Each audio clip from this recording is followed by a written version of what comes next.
गांव के कोने में जहां पक्के घर खत्म हो जाते थे और मिट्टी के रास्ते शुरू होते थे, इस गांव में पानी की कमी हमेशा रहती है, जिसके वजह से लोग मटके में पानी हमेशा ही भर कर रखते हैं। वहीं छोटी सी टूटी फूटी झोपड़ी थी। उस झोपड़ी में एक गरीब कुम्हार रामू अपनी बूढ़ी माँ और छोटे बेटे चंदू के साथ रहता था। रामू के पास ना जमीन थी ना धन दौलत, बस उसके हाथों की कला ही उसकी पहचान थी। हर सुबह सूरज निकलने से पहले ही वह उठ जाता था और ठंडी हवा चल रही होती है, चारों तरफ सन्नाटा, लेकिन रामू चुपचाप अपने चाक के पास बैठ जाता है। बेटा रामू, थोड़ा आराम भी कर लिया कर। रात को भी देर तक काम करता है और सुबह फिर जल्दी उठ जाता है। ऐसे ही काम करता रहेगा तो तेरी तबीयत खराब हो जाएगी। थोड़ा सोना भी जरूरी है बेटा। अरे माँ, अगर मैं नहीं बनाऊंगा ये घड़े और मटके तो हमारा घर कैसे चलेगा? ये मिट्टी ही हमारी किस्मत है और काम तो करना ही पड़ेगा माँ। तभी छोटा चंदू नींद से उठकर दौड़ता हुआ वहां आता है। बाबा बाबा, आज मेरे लिए छोटा सा खिलौना बनाओगे ना आप? बढ़िया वाला बना देना। हाँ बेटा, आज तेरे लिए सबसे सुंदर घोड़ा बनाऊंगा, जिसे देखकर तू खुश हो जाएगा और तू उससे ही खेलना। दिन भर रामू चाक घुमाता रहता, मिट्टी को आकार देता। उसके हाथों से ऐसे जादू निकलता था, गांव में लोग उसे कहते थे, अगर सबसे मजबूत और सुंदर घड़ा चाहिए तो रामू से ही लेना। रामू कभी ज्यादा दाम नहीं मांगता और उसके घड़े की क्वालिटी भी अलग है। उस तरह का घड़े पूरे गांव में कोई नहीं बेचता। मेहनत का सही दाम मिल जाए वही बहुत अच्छा है। ज्यादा लालच से सुकून नहीं मिलता। लेकिन उसी गांव में एक अमीर और चालाक व्यापारी भी रहता था, जिसका नाम था भोलाराम सेठ। वह भी मिट्टी के बर्तन बेचता था, लेकिन सस्ते और खराब। और सबसे बड़ी बात, वह लोगों को धोखा देकर पैसे कमाता था। जब लोगों ने रामू से खरीदना शुरू किया तो सेठ का व्यापार घटने लगा। एक दिन बाजार में, अरे रामू, तू खुद को बहुत बड़ा कलाकार समझने लगा है क्या? नहीं सेठ जी, मैं तो बस अपना काम कर रहा हूँ। आता हूँ और मटके बेचता हूँ और फिर वापस चला जाता हूँ। सुन, इस बाजार में वही बिकता है जो मैं चाहता हूँ। अगर तूने दाम कम रखना बंद नहीं किया तो तुझे यहाँ टिकने नहीं दूंगा। ये बात कान खोल के सुन ले। अब ये बात मुझे तुझसे दोबारा नहीं बोलनी चाहिए। सेठ जी, मैं किसी का नुकसान नहीं करना चाहता, बस ईमानदारी से काम करता हूँ और मेहनत करता हूँ, और मेहनत करने वाले कभी पीछे नहीं हटते। सेठ के चेहरे पर जलन साफ दिख रही थी। उस दिन के बाद से सेठ ने ठान लिया, रामू को खत्म करना ही पड़ेगा। एक रात को जब पूरा गांव सो रहा था, सेठ के आदमी चुपके से रामू की झोपड़ी के पास आए। उन्होंने उसके बनाए सारे बर्तन तोड़ दिए और कुछ बर्तनों में दरार डाल दी। सुबह रामू जब उठा तो उसकी आंखें फटी रह गईं। हे भगवान, ये क्या हो गया? ये किसने मेरे मटके तोड़ दिए? ये कौन कर सकता है? जरूर उस सेठ ने ही कुछ गड़बड़ किया होगा। बेटा, ये किसने किया है? भगवान, क्या हो रहा है हमारे साथ? ना जाने कैसे कैसे लोग दुनिया में हैं। क्या करेंगे बेटा अब हम? बाबा, अब हम क्या खाएंगे? रामू ने गहरी सांस ली। उसकी आंखों में आंसू थे, लेकिन चेहरे पर हिम्मत थी।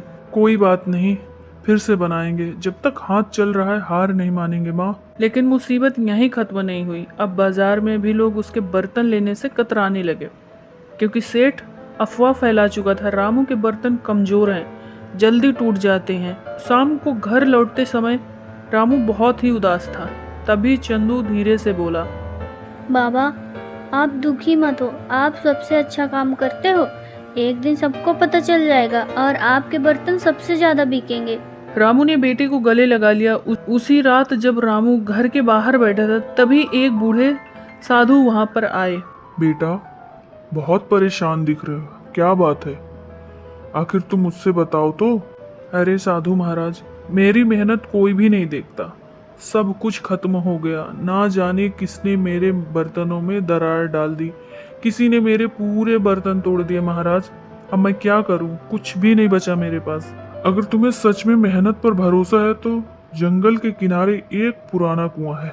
वह कुआं साधारण नहीं है, लेकिन ध्यान रखना, वह सिर्फ सच्चे इंसान की ही मदद करता है। कैसा कुआं है महाराज? आप मुझे बताइए ना। लेकिन जब उसने सिर उठाकर देखा, साधु वहां से गायब हो चुके थे। अगली सुबह रामू ने अपनी माँ से कहा, माँ, मैं जंगल की तरफ जा रहा हूँ। शायद वहीं हमारी किस्मत बदल जाए। हो सकता है कुछ हो जाए आगे। बेटा, वहाँ जाना ठीक नहीं है। लोग कहते हैं वहाँ कुछ बहुत ही अजीब होता है। बहुत पहले ही लोगों ने मना कर दिया था कि उस जंगल में कभी कोई नहीं जाता, और तुम वहाँ जाने की बात कर रहे हो। वहाँ मत जाओ बेटा। माँ, अब डरने से कुछ नहीं होगा, हिम्मत रखनी पड़ेगी। और इसी के साथ रामू निकल पड़ा उस रहस्यमयी कुएं की तलाश में। उसे नहीं पता था कि आगे उसका सामना किससे होगा, और वह कुआं उसकी किस्मत बदलेगा या उसे और बड़ी मुसीबत में डाल देगा। सुबह की हल्की धूप, जंगल के रास्ते, और रामू अपने हाथ में एक छोटा सा झोला लेकर धीरे धीरे आगे बढ़ रहा था। चारों तरफ सन्नाटा था, कभी पक्षियों की आवाज, कभी तो झाड़ियों की हलचल। हे भगवान, अगर वो साधु सच बोल रहे थे तो आज मेरी किस्मत बदल सकती है, नहीं तो आज तो मैं यहीं खत्म होकर ही जाऊंगा। काफी देर चलने के बाद उसे एक टूटा फूटा पुराना कुआं दिखाई दिया। कुएं के चारों तरफ सूखी घास थी और पास में एक बड़ा पेड़, जैसे सालों से कोई वहां नहीं आया हो। क्या ये वही कुआं है जो ये मुझे दिख रहा है? ये कैसा अजीब सा कुआं है। वह सावधानी से आगे बढ़ा, कुएं के पास पहुंचकर अंदर झांका। अंदर गहरा अंधेरा, पानी दिखाई नहीं दे रहा था। ये तो सूखा कुआं है, इसमें क्या ही रहस्य होगा। एक बूंद पानी नहीं दिख रहा, बताओ भला। और पूरा कुआं अंधेरा का अंधेरा पड़ा हुआ है। क्या साधु महाराज मुझे बता के गए थे, और किस उम्मीद से मैं यहाँ चला आया। तभी अचानक पीछे से एक आवाज आई। हर चीज आंखों से नहीं दिखती रामू। रामू घबरा कर पीछे मुड़ा, लेकिन वहां कोई नहीं था। कौन हो तुम? सामने आओ। डर मत, मैं तेरा कुछ भी नुकसान नहीं करूंगा। रामू का दिल तेज तेज धड़क रहा था। वो बिल्कुल घबरा गया था। तुम कौन हो? जो भी हो सामने आओ। मैं इस कुएं का रक्षक हूँ। रक्षक? मतलब ये सच में कोई जादुई जगह है क्या? ये कुआं हर किसी के लिए नहीं है, ये सिर्फ उसी की मदद करता है जो सच्चा और मेहनती हो। हर किसी के उसमें नहीं जाता। मैं गरीब हूँ, लेकिन मैं कभी किसी को धोखा नहीं दिया हूँ। मैं मेहनत करता हूँ, बस एक मौका चाहता हूँ। पता नहीं मेरी किस्मत कैसे खराब हो गई। मैंने आज तक किसी की बर्बादी नहीं की। कुछ पल के लिए सन्नाटा छा गया, फिर अचानक कुएं के अंदर हल्की चमक होने लगी। अगर तू सच में सच्चा इंसान है तो अपनी सबसे कीमती चीज इस कुएं में डाल दे, फिर देखना इसका कमाल। सबसे कीमती चीज? उसने अपने झोले में देखा। उसके पास कुछ मिट्टी के बर्तन और अपने बेटे चंदू का बनाया हुआ एक छोटा सा मिट्टी का घोड़ा था। रामू ने उस घोड़े को हाथ में लिया। उसकी आंखें भर आईं। ये मेरे बेटे की खुशी है, मेरे लिए सबसे कीमती है, और मेरा बेटा ही मेरा सब कुछ है। कुछ पल सोचने के बाद उसने वो खिलौना कुएं में डाल दिया। जैसे ही खिलौना नीचे गिरा, कुएं के अंदर तेज रोशनी फैल गई, और फिर कुएं से एक चमकता हुआ नया घड़ा बाहर निकला। रामू हैरान रह गया। ये क्या है? ये साधारण घड़ा नहीं है। इसमें क्या खास बात है? क्या तुम मुझे बताओगे इससे क्या हो सकता है? जो इस घड़े में पानी डालेगा वह पानी कभी खत्म नहीं होगा। यह एक जादुई घड़ा है और तुम इसे ले जाओ। मतलब अब मेरे गांव में कभी भी पानी की कमी नहीं होगी? लेकिन ध्यान रखना, इसका इस्तेमाल सिर्फ भलाई के लिए ही करना, और ये रहस्य किसी को मत बताना। हाँ, और तुम्हारे गांव में कभी भी पानी की कमी नहीं होगी अब। मैं वादा करता हूँ तुमसे कि मैं कभी किसी को इस रहस्य के बारे में नहीं बताऊंगा, और ना ही इस जादुई घड़ा के बारे में बताऊंगा। और वह घड़ा लेकर तेजी से गांव की तरफ भागा। उधर भोलाराम सेठ को भी किसी ने बता दिया था। सेठ जी, रामू जंगल गया है, कहते हैं वहाँ कोई जादुई कुआं है। सेठ की आंखों में लालच चमक उठा। अच्छा, तो अब समझ आया इसकी किस्मत कैसे बदलने वाली है। इस बार तो मैं इसकी किस्मत भी छीन सकता हूँ। शाम ढल चुकी थी। रामू तेजी से गांव की ओर भाग रहा था। उसके हाथ में वही चमकता हुआ घड़ा था। अब सब कुछ ठीक हो जाएगा। अब गांव में पानी की कमी कभी नहीं होगी, और सब लोग खुश हो जाएंगे जैसे ही इस घड़े को देखेंगे, और पूरा गांव पानी पिएगा। अब जैसे ही वह घर पहुंचा, चंदू दौड़ कर आया। बाबा, आप क्या लेके आए हो? बेटा, आज मैं ऐसा खजाना लाया हूँ जो हमारे पूरे गांव की जिंदगी बदल देगा। क्या बात है बेटा, तेरे चेहरे पर आज अलग ही खुशी दिख रही है। किस बात के लिए तू इतना खुश है? माँ, ये कोई साधारण घड़ा नहीं है, इसमें पानी कभी खत्म नहीं होगा। क्या? ये कैसे हो सकता है? क्या ये जादुई घड़ा है क्या? ये उस रहस्यमयी कुएं का वरदान है माँ। तभी रामू ने घड़े में थोड़ा सा पानी डाला, कुछ ही पलों में घड़ा ऊपर तक भरा गया। भगवान ने आखिर हमारी सुन ली। ये तो जादू है, जादू। अच्छा काम करने वाले के साथ कभी भी बुरा नहीं करते भगवान। मैंने तुझसे बोला था ना रामू कि तू भगवान पर भरोसा रख, सब कुछ अच्छा होगा। अगले दिन रामू ने पूरे गांव को बुलाया और सबको बताने लगा। अब किसी को पानी के लिए तरसना नहीं पड़ेगा। यह घड़ा है, यह घड़ा सबका है और पूरा गांव ही इससे पानी पिएगा अब से। रामू, तूने तो कमाल कर दिया भाई। अब हमें सेठ के सामने झुकना नहीं पड़ेगा। लेकिन दूर खड़ा भोला राम सेठ सब देख रहा था। उसकी आंखों में जलन और लालच दोनों थे। ये घड़ा, अब ये घड़ा मेरा होगा। देखता हूँ तो कैसा पूरे गांव को पानी पिलाता है रामू। तू मुझसे चाल चल रहा है। उस रात जब सब सो रहे थे, सेठ चुपके से रामू के घर पहुंचा। वह धीरे धीरे अंदर घुसा और घड़ा उठाने ही वाला था, तभी पीछे से आवाज आई। रुक जाओ सेठ जी, ये क्या कर रहे हो आप? सेठ चौंक गया। अरे, पूरा गांव सो रहा है, तुझे नींद नहीं आई और तू जाग रहा है? मैं जानता था आप जरूर कुछ गलत करने आएंगे, इसलिए मैं नहीं सोया था। ये घड़ा मुझे दे दे, तू इसके लायक नहीं है। ये घड़ा मेरे लिए नहीं, पूरे गांव के लिए है सेठ जी, इस बात को आप जान लीजिए। अगर तूने नहीं दिया तो मैं तुझे बर्बाद कर दूंगा। अगली सुबह गांव में हड़कंप मच गया। ये घड़ा जादू नहीं, ये धोखा है। रामू ने धोखा दिया है हम सबको, झूठ बोला है, वो बेईमान आदमी है। अरे क्या हुआ, क्या हुआ, क्यों भड़क रहे हो आप लोग?